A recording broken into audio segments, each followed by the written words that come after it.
السلام عليكم ورحمة الله وبركاته. ازيكم يا حبايبي، عاملين ايه؟ يا رب تكونوا بخير. النهارده حبايبي زي ما شفتوا في اول الفيديو كده هنعمل الميني بيتزا مع بعض. تمام. هنا معايا نص كيلو ميني دقيق، ومعايا معلقتين سكر كبار، ومعايا معلقة من الخميرة، دي خميرة عادية ممكن تستبدليها بخميرة فورية، ومعايا كوباية مية فترة. تمام. ضفت السكر على الخميرة على المية، ضفت السكر والخميرة على المية، وبدأت ان انا اقلبهم كده. طبعا الخميرة انا عارفة ان هي كويسة فمش هسيبها ولا هعمل لها اختبار، انا بس دوبتها مع السكر وهنزل بيها على طول على الدقيق، وهبدأ ان انا اعجن في الدقيق بالشكل ده زي ما انتم شايفين. طبعا انا معايا حوالي 4 كوبايات من الدقيق، هضيف عليهم كوبايتين من المية، وطبعا السوائل دي حسب نوع الدقيق، يعني في دقيق بيقبل سوائل وفي دقيق لا. تمام كده، ضفنا الكوبايه الاولانيه ودي الكوبايه التانية يا حبايب قلبي. هننزل بقى شويه بشويه كده. طبعا انا ما خدتش الكوبايتين كلهم، خدت كوبايتين الا ربع بس، وكنت كده تمام. حسيت ان العجينه خلاص مش محتاجه سوائل معايا تاني، هنعجنها بالشكل ده. وتضيفي معلقتين زيت. تمام. وبعد ما تعجنيها كويس جدا هتضيفي حوالي معلقه كبيره من الزبده بالشكل ده يا حبايبي، وتبداي ان انتي تلمي بيها العجينه. الزبده يعني الزبده ما بتحطيها في الاخر كده، معلقه الزبده دي بتطريها وبتخليها جميله جدا. بتبداي ان انتي تعجني فيها الزبده، تعجني الزبده في العجينه حلو كده لحد ما الزبده تدوب معاكي وما تبقاش باينه خالص، والعجينه جميله جدا وطريه وجميله بالشكل ده حبايبي زي ما انتم شايفين. هسيبها بقى تخمر شويه. طبعا الجو حر، العجينة بتخمر على طول. انا سبتها حوالي ربع ساعة. وطبعا معايا جبنة موتزاريلا، ومعايا زيتون، ومعايا فلفل اخضر وفلفل احمر، ومعايا صلصة طماطم حط عليها طبعا ملح وفلفل اسمر وكمون وزيتون مخلي، ومعايا طماطم مقطعاها برضو قطع صغيرة كده بالشكل ده زي ما انتم شايفين. تمام كده حبايبي. هنبدأ ان احنا نقطع العجين. ممكن ان انت تفردي العجينة كلها نوبة واحدة، وبعدين تقطعيها بطبق او بكوباية او باي حاجة عندك.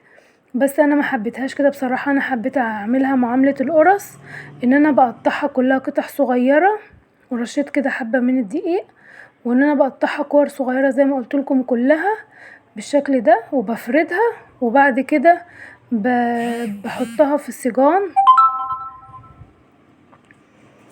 تمام كده حبايبي بالشكل ده.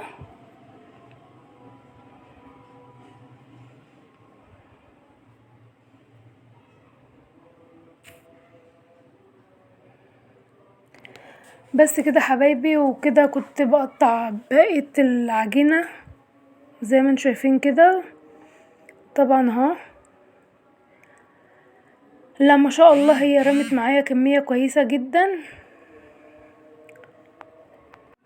تمام كده حبايب قلبي، وبنكور كده او بنقطع بقية بقية العجينة بالشكل ده. طبعا انا دلوقتي هبدأ ان انا افردها. هاخد اول واحدة كنت مقطعاها، هبدأ ان انا افردها بالشكل ده حبايبي.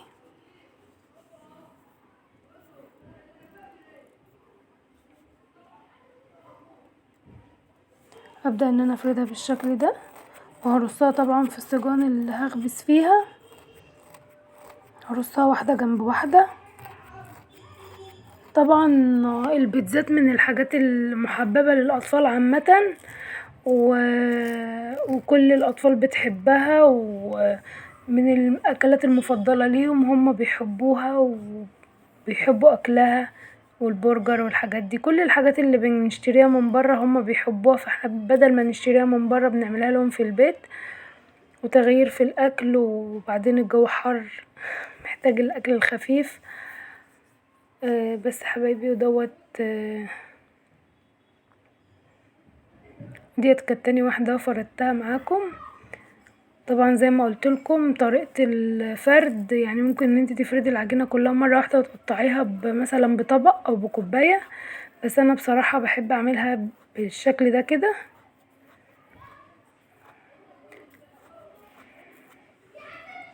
طبعا هنخلص كل الكمية يا حبايبي، هنخلص كل الكمية مع بعض وطبعا هوريها لكم برضو في شكلها في الصاج، طبعا هنعملها كده بالشوكة الاول كلها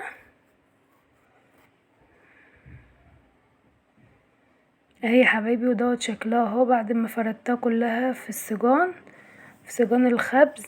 وبالشوكة كده هبدأ ان انا اخرمها كده بحيث ما تقبش معايا في الفرن، وتنطر وتنطر الخضار والجبن اللي هتبقى على الوش. تمام.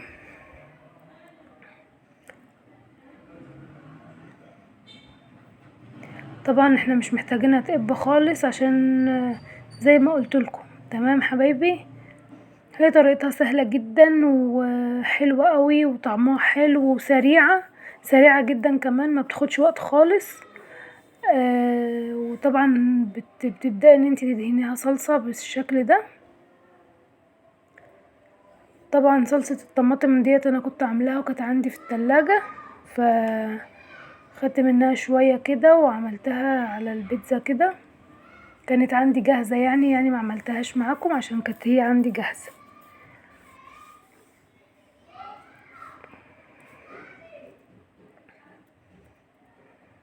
طبعا وبتبداي بقى تدهنيها كده بالشكل ده، وبتبداي ان انتي بقى تحطي الطماطم وتحطي الخضار وتحطي الزيتون وتحطي بقى الجبنة على الوش علشان تمسك معاكي كل الخضار ده.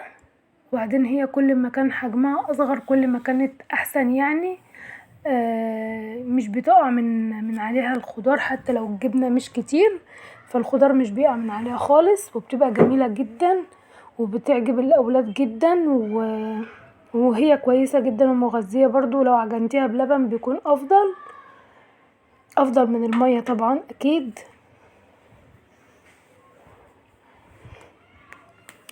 طبعا الطماطم اهي، هنبدأ ان احنا نوزع الطماطم وهنوزع الفلفل. طبعا حبايبي ما تنسونيش طبعا لو وصلتوا معايا لحد هنا في الفيديو ما تنسوش تحطوا لي لايك، تشتركوا في القناة لو انتوا اول مرة تشوفوني. تمام. وطبعا حقكم عليا، انا بقالي كتير ما بنزلش فيديوهات ومقصرة معاكم انا عارفة، بس غصب عني يعني، والحمد لله كده عايزة تشجيعات بس منكم عشان ان شاء الله نبدأ ان احنا ننزل فيديوهات تاني مع بعض وربنا يا رب يوفقنا جميعا ويصلح حالنا اللهم امين. كده حبايبي كنت بوزع الزيتون.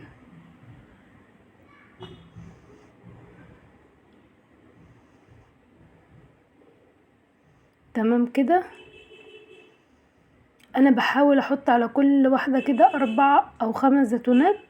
تمام. هو مش حادق، هو جميل جدا، الزيتون الاخضر ده ما كانش حادق كان حلو فانا وزعته كده، يعني ما تحطي 4 أو 5 مش كتير خالص لان هو مش حادق هو حلو